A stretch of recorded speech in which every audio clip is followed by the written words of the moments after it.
nananatiling malinis ang Subic Bay. Yan po ang giniit ngayon ng Subic Bay Metropolitan Authority sa kabila ng balitang nagtapon di umano ng toxic waste ang isang US contractor doon. Ang DENR naman itinuro ang Philippine Coast Guard na siya raw dapat nagmamonitor kung sumusunod sa patakaran ng lahat ng maritime vessel kaugnay ng pagtatapon ng anumang uri ng dumi sa dagat ng Pilipinas. Giniit naman ang may-ari ng tanker, wala silang nilalabag na batas. May report si Julius Segovia. Ngayong araw, nilinaw ng SBMA na ang itinapon ng barko sa dagat ay hindi hazardous at nananatili raw na malinis ang tubig ng Subic Bay. Nakasaad din sa opisyal na pahayag ng SBMA na wala silang makitang ebidensya na mayroong ang itinapon sa dagat na sewage water ang barko. Ito ang tubig panghugas na may halong langis. Kasama na rin ang tubig na galing palikuran ng mga barkong ginamit ng US Navy sa balikatan exercises.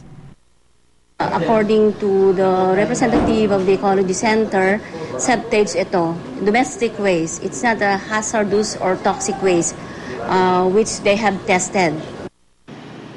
Sa panutunan ng Marine Pollution International Regulation ng waste disposal sa dagat, ang anumang pakakawalan o itatapon sa dagat ay kailangan sumailalim sa biological treatment. Maaari lamang magtapon ng bilge water o yung may halong langis kung ito'y emergency.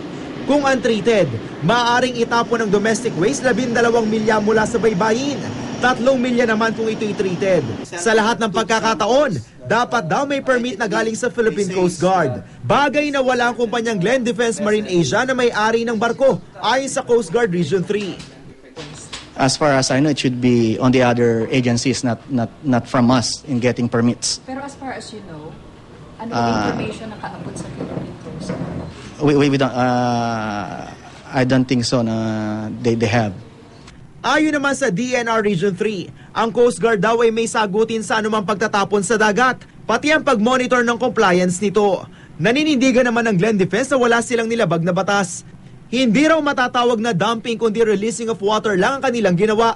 Our company has complied and is committed to comply without compromise with internationally established laws and procedure to protect the environment.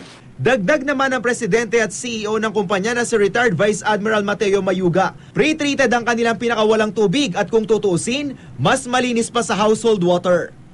These domestic waste are already pre-treated by the Navy by the Navy ships before they are handed over to us.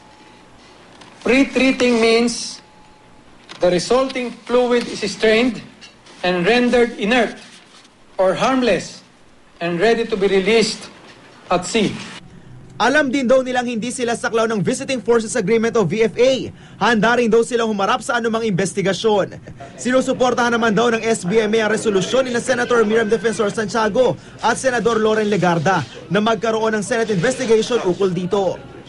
We welcome the investigation and especially considering that the VFA has become an issue. We will insist, of course, that they are answerable and accountable for this. Nagpahayag na rin ng US Embassy na magkakaroon daw sila ng hiwalay na investigasyon kaugnay ng insidente. We oppose illegal dumping. We're aware of these allegations. The United States Navy is investigating. These people are contractors. They are not under the Visiting Forces Agreement. Julio Segovia, GMA News.